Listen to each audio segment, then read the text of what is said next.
hasta Romanos capítulo 8, versículo 16 hasta el versículo 19.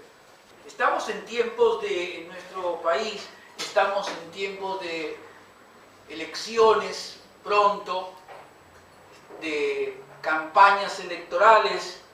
Escuchaba esta semana que la gran mayoría, el punto principal de preocupación para las personas cuando los políticos se acercan, algunos tienen la costumbre de timbrear las puertas, otros de llamar de otro modo, por teléfono, etc.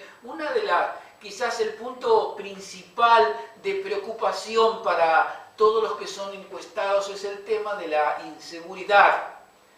Inseguridad por su propia vida, porque no es seguro estar en las calles en el día de hoy por todo lo que se viene viviendo de hace muchos años.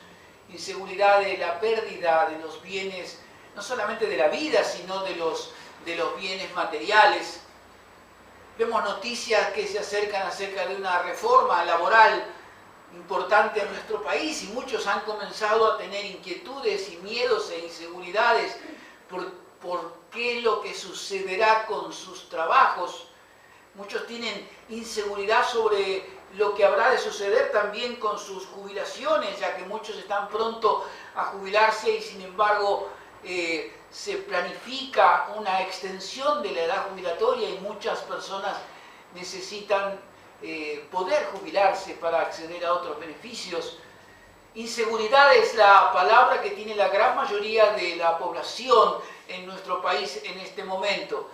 Pero inseguridad sería algo que no debería existir en el corazón de los cristianos, especialmente inseguridad en si soy hijo de Dios o no, inseguridad en si recibiré la herencia que Dios ha prometido en su palabra para sus hijos. Quiero repetírselo porque la gran mayoría de las inseguridades no son solamente la que tiene que ver con la vida, sino con los bienes materiales, sino con lo que habrá de suceder en el futuro de la vida. Pero estas inseguridades no deben estar presentes en la vida del cristiano. Y muchos, a pesar de que asisten a los templos, que leen su palabra, acostumbrados muchas veces a ciertas experiencias, tienen inseguridades acerca de si, en primer lugar, realmente soy una hija o soy un hijo de Dios. Y en segundo lugar, si realmente hay una herencia para nosotros o no. Si lo que dice la palabra realmente es así. Ni más ni menos que, y quiero aquí mencionar el título de un libro que me regaló mi esposa hace pocos días para el día de mi cumpleaños. Un libro que se llama ¿Quién soy? ¿Quién somos? ¿Quiénes somos? ¿Realmente quién soy? ¿Soy realmente lo que se me dice que soy, un hijo de Dios? ¿Soy realmente lo que creo y manifiesto decirle a otros que soy un hijo de Dios? Los romanos aquí tenían muchos problemas y muchos enemigos. Problemas con el imperio romano, problemas espirituales, problemas con los falsos maestros dentro de sus propias congregaciones, que las había y muchas, problemas con sus propios temores de qué ocurriría con su fe en medio de un marco político y religioso que les era absolutamente adverso. Y es aquí donde el apóstol Pablo, en esta carta a los romanos, les da seguridad sobre estos dos aspectos fundamentales para la vida del cristiano. Seguridad para dos aspectos fundamentales de la vida del cristiano. En primer lugar, seguridad de que somos hijos de Dios. Eso es algo que ningún cristiano verdadero debería dudar. No importa las circunstancias que le toque vivir, debe tener una absoluta seguridad de que es un hijo del Señor. Versículos 16 y 17. Dice allí la palabra del Señor: el Espíritu mismo da testimonio a nuestro espíritu de que somos hijos de Dios. Y si hijos, también herederos. Herederos de Dios y coherederos con Cristo, si es que padecemos juntamente con Él, para que juntamente con Él seamos glorificados. Para los cristianos de aquí de Roma, la posición de ser hijos del Señor también los colocaba de ser en la posición de ser herederos de Dios y coherederos con el Señor Jesucristo. Según la palabra de Dios en Apocalipsis, vamos a heredar, dice la palabra del Señor, un nuevo nombre, una corona nueva. Vamos a sentarnos junto con el Señor Jesucristo en su trono y también vamos a reinar juntamente con Él. Pero aparte de esta felicidad, la herencia futura que el Señor nos tiene preparada no está solamente limitada al alma, sino también al cuerpo. De eso también hablan las epístolas, como primera carta a los Corintios. Con el resto de los hermanos y la seguridad de Dios mismo va a estar obrando estos gestos, estas acciones que son propias y exclusivas solamente de los cristianos. Le invito a que usted busque segunda carta, por favor, de Timoteo en el capítulo 4.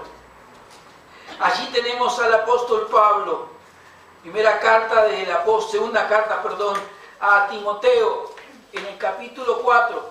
Allí tenemos palabras del apóstol Pablo, esperando su final, mirando su futuro, seguro de quién es y seguro también de lo que Dios tiene preparado para él. Versículo 6, segunda carta a Timoteo, capítulo 4, versículo 6. Porque yo ya estoy para ser sacrificado y el tiempo de mi partida está cercano. He peleado la buena batalla, he acabado la carrera, he guardado la fe. Por lo demás me está guardada la corona de justicia, la cual me dará el Señor juez justo en aquel día, y no solo a mí, sino también a todos los que aman su venida. El apóstol aquí describe su vida cristiana como una carrera, como una batalla que valió la pena ser vivida, que por supuesto le ha dejado sus heridas y que por supuesto aquí, en sus momentos en el que él está escribiendo estas cartas de la prisión, está pronto para perder su vida porque va a ser ajusticiado, pero también tiene una mirada hacia el futuro y la mira con la seguridad de quién es, un hijo de Dios, un ministro de Cristo.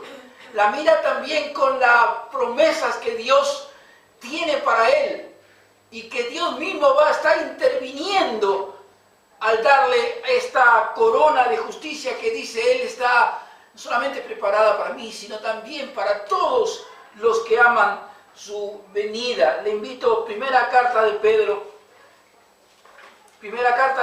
capítulo 1. Allí también en estas cartas llamadas cartas del sufrimiento, dirigidas por otro apóstol, a hermanos y hermanas en la fe que están sufriendo persecuciones, dificultades de toda índole. Capítulo 1, versículo 3. Bendito el Dios y Padre de nuestro Señor Jesucristo, que según su gran misericordia nos hizo renacer para una esperanza viva, por la resurrección de Jesucristo de los muertos, para una herencia, escuche bien, incorruptible, incontaminada e inmarcesible, reservada en los cielos para vosotros, que sois guardados por el poder de Dios mediante la fe, para alcanzar la salvación que está preparada para ser manifestada en el tiempo postrero. Pero llamo su atención al versículo 4. que todas las circunstancias por las que se puede llegar a tener que atravesar son porque hay un día en el futuro donde dice, para una herencia incorruptible, incontaminada e inmarcesible, reservada en los cielos para vosotros. Es decir, nada puede alterar, nada puede cambiar, ni deteriorar, ni adulterar, ni quitar la herencia que Dios tiene reservada en los cielos para sus propios hijos. Y de eso cada hijo del Señor o hija de Dios tiene que tener no solamente seguridad de que es un hijo o una hija de Dios, sino que también tiene que tener la seguridad de que Dios tiene una herencia en los cielos, que no hay nada, escúcheme bien, no hay nada en este mundo, ni sufrimiento, ni la muerte, ni poder sobrenatural, nada que se la pueda quitar. Dios tiene preparada para usted, para mí, una herencia en los cielos. Aun cuando tengamos que pasar, mientras dura nuestra vida, en este cuerpo y en esta vida, tengamos que atravesar situaciones difíciles, la seguridad de que somos hijos de Dios debe guiar nuestra vida. La seguridad de que Dios tiene una herencia para nosotros debe formar parte de nuestros tesoros más queridos, no herencias materiales, no seguridades de este mundo, sino recompensa y felicidad en Dios, en los cielos, junto a Él. Pero la gran pregunta que muchas personas se hacen y muchos cristianos dudan es: ¿cómo sé que soy un hijo de Dios? ¿Cómo sé? Porque muchos saben que quizás fueron sanados por la oración hecha a Dios y la bendición que vino del cielo sobre sus vidas. Muchos saben con seguridad de que han sido prosperados porque se ha orado a Dios de los cielos, quien todo lo puede y para quien nada es imposible. Y un trabajo apareció y una mejora económica ocurrió. Y tiene seguridad de eso y nadie se lo quita. Seguridad tienen muchos de que Dios ha bendecido sus vidas, porque quizás su matrimonio estaba a punto de destruirse y cristianos oraron a Dios por una restauración de ese matrimonio. Y Dios obró. Y de eso no tienen dudas. Pero las dudas son de quienes no son cristianos y lamentablemente de muchos que están dentro de los templos también. ¿Cómo sé si soy un hijo o una hija de Dios? Y el apóstol Pablo aquí le enumeró dos razones, dos grandes motivos, circunstancias por las cuales cada uno de los romanos podría examinarse a sí mismo y saber si realmente era un hijo o una hija del Señor. En primer lugar, el apóstol Pablo menciona el testimonio del Espíritu Santo. La primera razón o la primera evidencia que el cristiano debe tener para estar seguro de que es un hijo de Dios es tener el testimonio en su propia vida del Espíritu Santo de que es un hijo de Dios. Verso 16. El Espíritu mismo da testimonio a nuestro espíritu de que somos hijos de Dios. No lo dice el pastor para conformarle. Lo dice la palabra de Dios, inspirada por el Espíritu Santo por medio del apóstol Pablo a los romanos. El Espíritu mismo da testimonio a nuestro espíritu de que somos hijos de Dios. ¿Y cómo es ese testimonio? No es porque hable en lenguas. No es porque se caiga, porque alguien oró, le impuso las manos, etcétera, o haya una manifestación espiritual en algún tipo de lugar. Y digo algún tipo de lugar porque muchos no son ni siquiera iglesias. Sabré que soy un hijo de Dios cuando usted pueda determinar, vivir este testimonio oculto, invisible a la vista de los demás, silencioso a los oídos de los demás, que el Espíritu Santo dará su propio espíritu de que, o en su alma, de que usted es un hijo o una hija de Dios. Sin esto es imposible vivir seguro. Y tanto Pablo como obviamente Dios quería que los romanos vivieran seguros porque circunstancias difíciles sobrevenían sobre ellos. Y era muy importante que ellos pudieran tener esta seguridad de quiénes eran, como hoy también nosotros. Tener la certeza, la seguridad de que somos hijos de Dios. Y la primera evidencia que el apóstol Pablo da aquí, guiado por el Espíritu Santo, es que el Espíritu Santo va a dar testimonio a nuestro espíritu de que somos hijos del Señor. Gálatas, por favor, capítulo 4, le pido que usted me siga en la lectura. Gálatas capítulo 4. Porque también esto está en otros aspectos, en otras partes de la sagrada palabra del Señor, remarcando una y otra vez esta gran verdad. Gálatas capítulo 4, versículo 4. Pero cuando vino el cumplimiento del tiempo, Dios envió a su Hijo, nacido de mujer y nacido bajo la ley, para que redimiese a los que estaban bajo la ley. Escuche bien. A fin de que recibiésemos la adopción de hijos. Y por cuanto sois hijos, Dios envió a vuestros corazones el Espíritu de su Hijo, el cual clama, Abba Padre. Dios envió su Espíritu a su corazón, a su vida. Romanos capítulo 5 también dice acerca de esto. Dios mostró su amor para con nosotros en que ha derramado su Espíritu en nuestros corazones. Y Él dará testimonio a nuestro espíritu de que somos hijos de Dios. Efesios capítulo 1. Misma verdad. Efesios capítulo 1, versículo 3 al 5. Bendiciones que el apóstol Pablo da a Dios,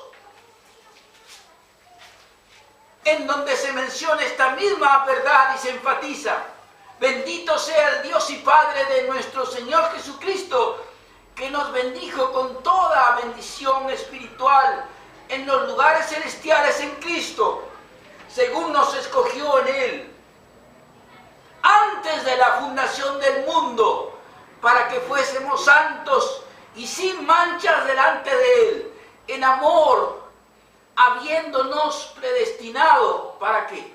Para ser adoptados hijos suyos por medio de Jesucristo, según el puro afecto de su voluntad. Somos hijos de Dios.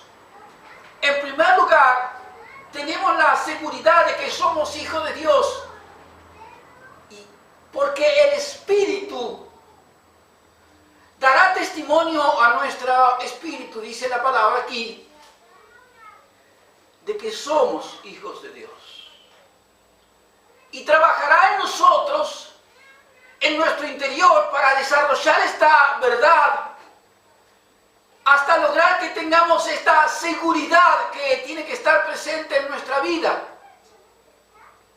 Somos hijos de Dios, queridos, amados, escogidos desde antes de la fundación del mundo. No importa su pasado, no importa de dónde Dios nos ha sacado, Él solamente lo sabe. Él nos escogió, dice la palabra, antes de la fundación del mundo, para que seamos hijos suyos.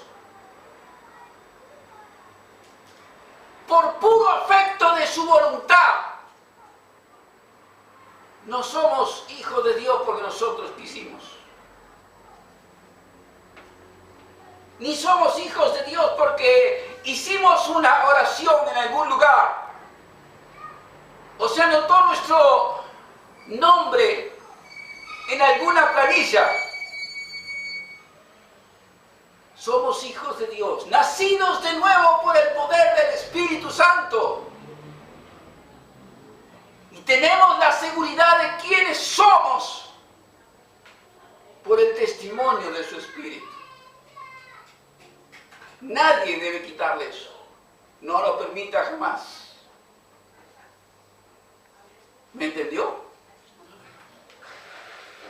No permita que nadie, al modo antiguo de los judaizantes, le trate de imponer alguna otra forma de que usted certifique de quién es. En este libro que acabo de leer, ¿Quién soy?, escrito por un adoptado,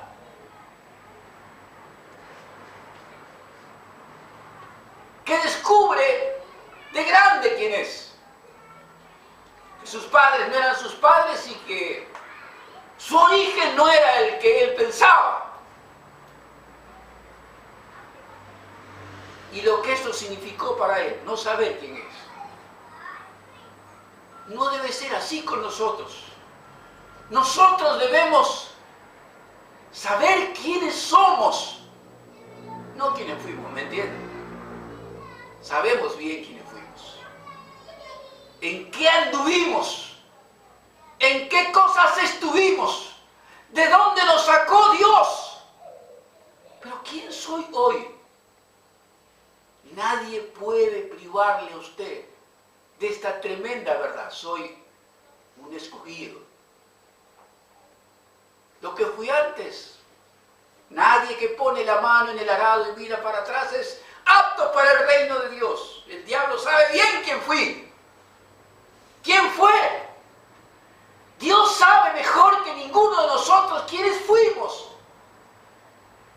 Pero nosotros, empezando por nosotros, y el mundo debe saber quiénes somos nosotros. Nuestras familias deben saber quiénes somos nosotros.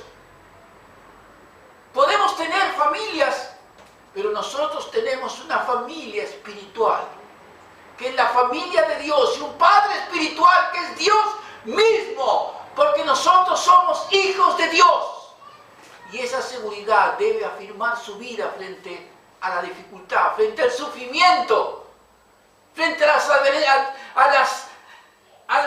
las circunstancias advenedizas de la vida. Usted debe decir y debe pensar y debe enfrentarla sabiendo quién es. No está solo en este mundo, es hijo del Dios Altísimo. No es cualquier cosa. Pero hay una segunda verdad que el apóstol Pablo también mencionó, para poder que los romanos pudieran ver si realmente ellos eran hijos de Dios o no. Para que ellos mismos pudieran contemplar, pudieran observar en sus propias vidas otra clase de testimonio que ya no es oculto, ni silencioso, ni privado, ni no audible a los ojos de los demás, sino todo lo contrario. Un testimonio público, audible, visible, frente a todos los demás. Y en la capacidad, la decisión, la disposición a sufrir por nuestro Señor Jesucristo. Esto también forma parte de saber si somos hijos de Dios o no. No somos masoquistas que nos gusta sufrir. Ni el cristiano es alguien que anda buscando sufrimientos para mostrar que es un hijo de Dios, porque entonces no es cristiano sino un fariseo. Pero la palabra es bien clara. Y si hijos, también herederos de Dios y coherederos con Cristo, si es que padecemos juntamente con Él, para que juntamente con Él seamos glorificados. Se lo voy a leer de vuelta porque es sumamente importante. Y si hijos, también herederos, herederos de Dios y coherederos con Cristo. Y llamo su atención a esta palabrita condicional. Si es que padecemos juntamente con Él, para que juntamente con Él también seamos glorificados. Esta evidencia que también va a mostrarle a los romanos que si son hijos de Dios o no, es visible, es audible a los oídos de los demás, es visible para los otros. No está en oculto de ninguna manera. Por tanto, estas dos grandes verdades son elementos que los romanos tenían que verificar en sus propias vidas si estaban, a fin de que ellos pudieran comprobar que realmente eran hijos del Señor. Marcos capítulo 8, un texto conocido, pero que debe ser tenido absolutamente en cuenta. Marcos capítulo 8, versos 34 y 35, dice así la palabra del Señor. Y llamando a la gente, dice de Jesús y sus discípulos, les dijo: si alguno quiere venir en pos de mí, niéguese a sí mismo y tome su cruz y sígame.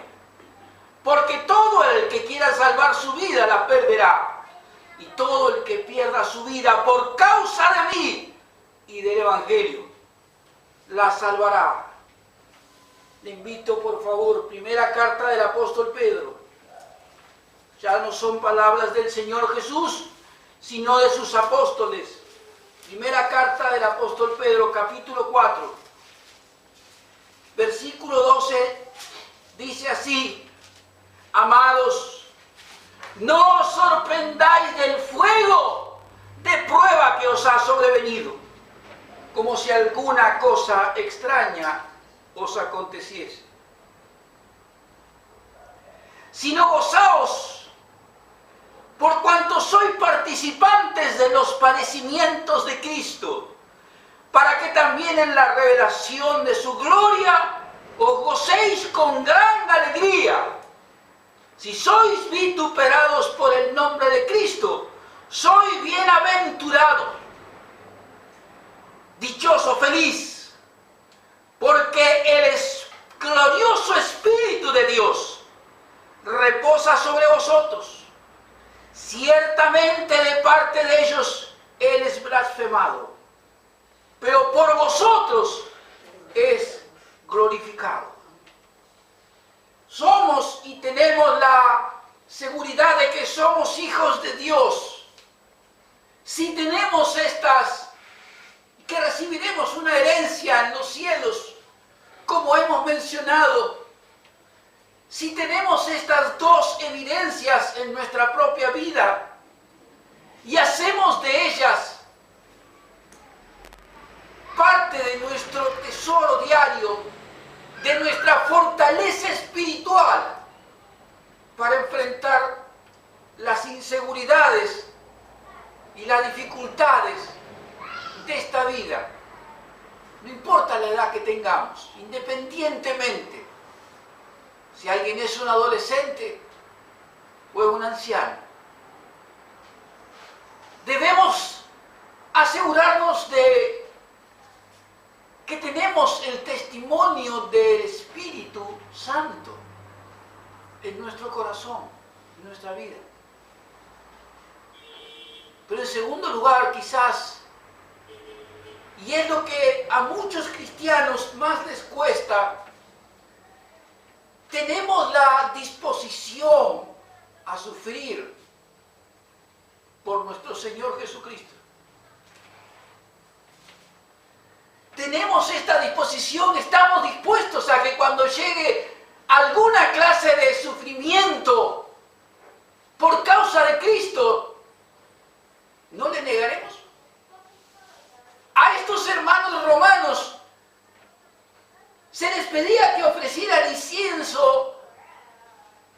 emperador y lo reconociera como Señor, lo cual era una herejía para cualquiera de ellos, porque Señor solamente es Cristo, ningún otro. Y muchos terminaban en la hoguera o en el circo romano despedazados por negarse a reconocer a otro como el Señor de sus vidas.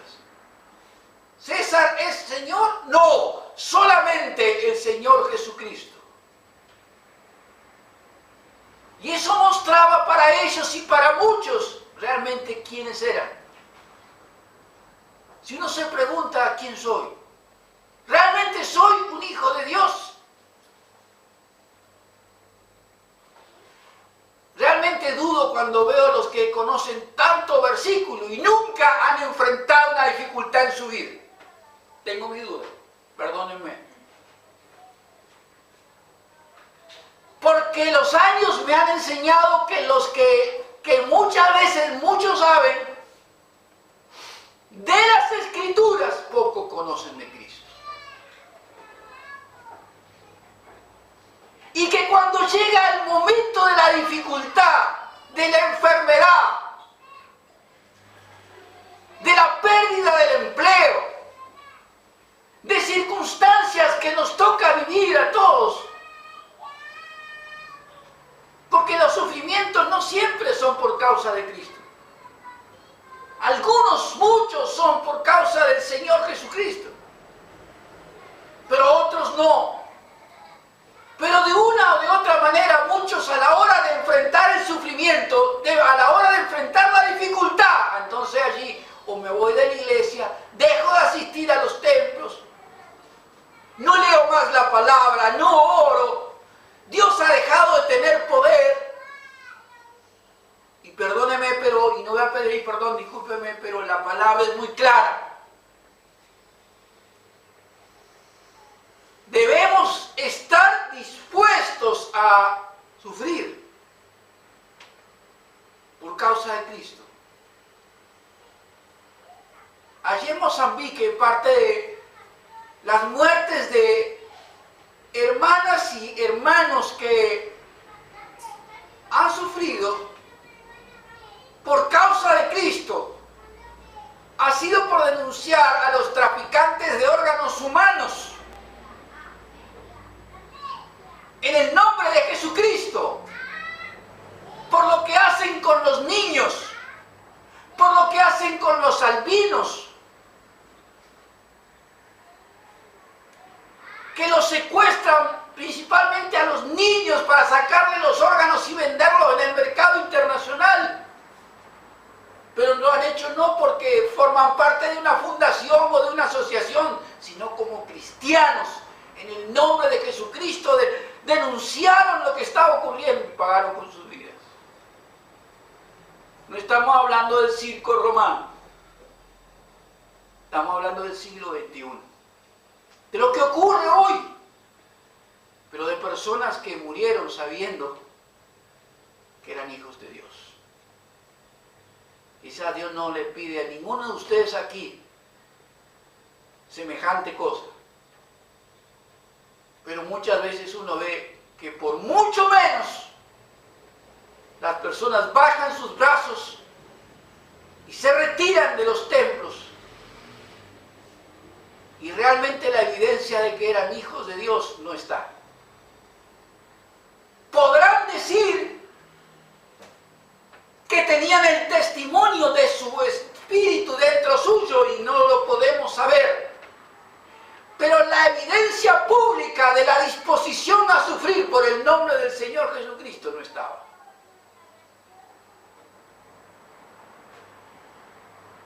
Cuando me tocó escribir hace muchos años un libro acerca de la organización de la cual yo formaba parte de iglesias, me pidieron que escribiera un libro con motivo de los 100 años en el país.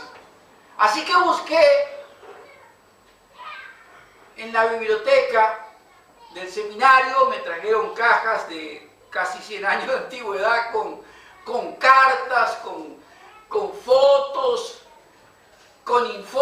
desde la misión Argentina, Norteamérica, etc. Y allí uno podía leer lo que ocurría hace 100 años en nuestro país. Las primeras carpas, llamadas carpas de evangelización. Y me llamó la atención una vez, tanto el amor como lo desgarrado de su redacción, donde alguien le escribe a Nueva York a otro y le ponía allí: nos apedrean todas las noches, nos insultan, nos escupen, nos persiguen, pero nos mantenemos firmes predicando a Jesucristo. Estamos dispuestos a sufrir por causa de Cristo. Quizás estas no sean sus circunstancias, pero hay problemas en casa. Quizás hay problemas en nuestro hogar. O hay problemas en nuestro trabajo. Por causa de nuestra fe cristiana. O hay problemas en el barrio. Hoy vivimos tiempos difíciles también para el Evangelio. De otra manera. Pero tenemos que tener, si queremos tener esta certeza, esta seguridad, fíjese cómo usted reacciona frente a la dificultad, al problema, por la causa del Señor Jesucristo. Segunda seguridad y última a la que me quiero referir, la seguridad de nuestra herencia como hijos de Dios. La seguridad de nuestra herencia como hijos del Señor, versos 18 y 19, sabiendo las aflicciones que pasaban sus hermanos y también él mismo, el apóstol Pablo, les escribe: pues tengo por cierto que las aflicciones del tiempo presente no son comparables con la gloria venidera que en nosotros ha de manifestarse, porque el anhelo ardiente de la creación es el aguardar la manifestación de los hijos de Dios. Si no hubiera habido pecado, no hubiera habido o no habría en el mundo sufrimiento ni muerte, ni tribulaciones.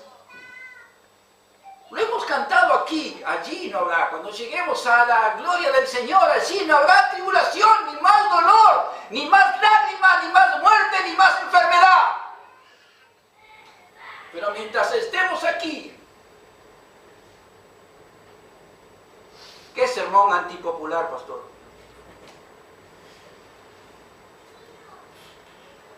Pero mi deber es ayudarle, porque sé que muchos de ustedes sufren aflicciones y enfrentan dolores. Como hijos o hijas del Señor.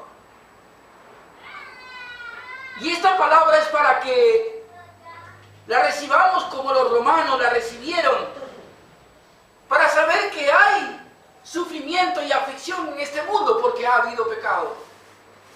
Y sigue habiéndolo. Por eso tenemos que enfrentar distintas clases, muchas veces de sufrimiento, algunos por nuestra propia culpa, desobediencia o negligencia, pero muchas veces por culpa de otros. ¿Me entiende, verdad? Por culpa de otros. Familiares, amigos, empleadores, vecinos,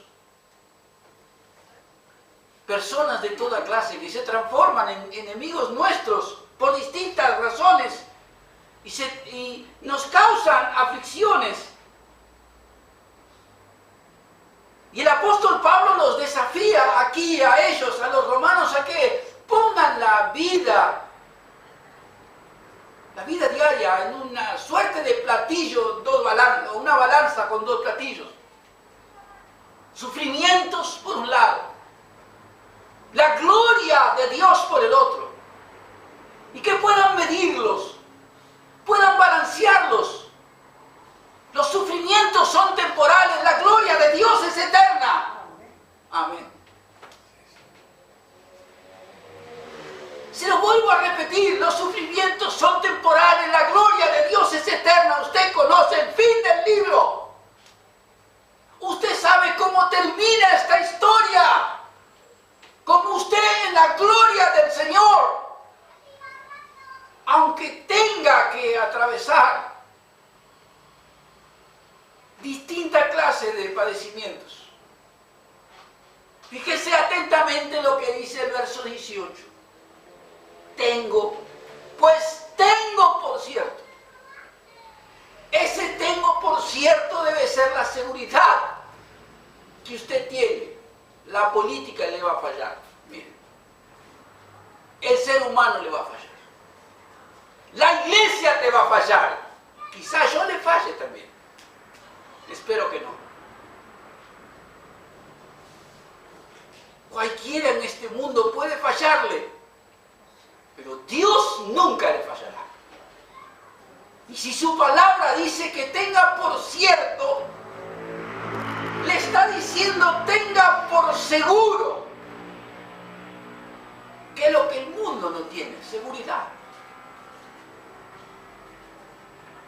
El mundo no tiene seguridad. Alguien apretará el botón y todo, dicen, explotará. Nada va a pasar sin que Dios lo permita. Sin que Dios lo haga. Pero tenga la seguridad que las aflicciones, dice, de este tiempo presente, temporales, no son comparables con la gloria. Con la gloria maravillosa que Dios tiene preparada para nosotros. ¿Cuáles son sus sufrimientos? ¿Cuáles son las cosas que le afectan, le mortifican, le complican su vida hoy en día? Debemos aprender a ponerla en la debida perspectiva. Que tenemos aflicciones y problemas, luchamos con enfermedades, con la economía. Estas aflicciones no son por causa de Cristo ahora. Las aflicciones a las que se refiere el apóstol Pablo aquí son las aflicciones de la vida. Las decepciones que otros nos causan o que debemos enfrentar de múltiples maneras. Es la vida misma. Nadie nos engañó. ¿Qué dijo Jesucristo? En el mundo tendréis, ¿qué cosa? Aflicción. Pero confiad, porque yo he vencido el mundo. En Él confiamos, en Él somos, en Él nos movemos. Y no importa lo que pase. Dios tiene control de todas las cosas. Y nada sucederá sin que Él lo permita. Ni un pelo de nuestra cabeza caerá sin que Él lo permita. Mire su futuro conforme a la palabra, no conforme a lo que ve. Se lo voy a repetir. Mire su futuro conforme a lo que cree y no a lo que sus ojos ven. Porque lo que nuestros ojos ven puede cambiar mañana en un santiamén. Decía un querido profesor de seminario, lo que creo del futuro debe modificar mi presente. Lo que creo que Dios tiene para mí, preparada en la gloria eterna, debe ayudarme a que el presente mío de todos los días sea distinto. Sé de muchos que ustedes luchan con distintos tipos de situaciones, pero quiero animarles a que como estos romanos recibieron esta palabra, hoy la recibimos nosotros y un día estaremos en la gloria del Señor. Y quizás querramos mirar hacia atrás y no podrá. Y si pudiese, vería que lo que tiene adelante es tan maravilloso que ni siquiera vale la pena. anímese, mire a Cristo y camine y enfrente las dificultades de esta vida de una manera segura. El mundo vive en inseguridad constante, pero los hijos de Dios estamos seguros. Primero, seguros de quién somos. Y en segundo lugar, seguro de lo que habremos de recibir. Nada ni nadie nos lo podrá quitar. Amén. Amén. Alabado sea el nombre del Señor.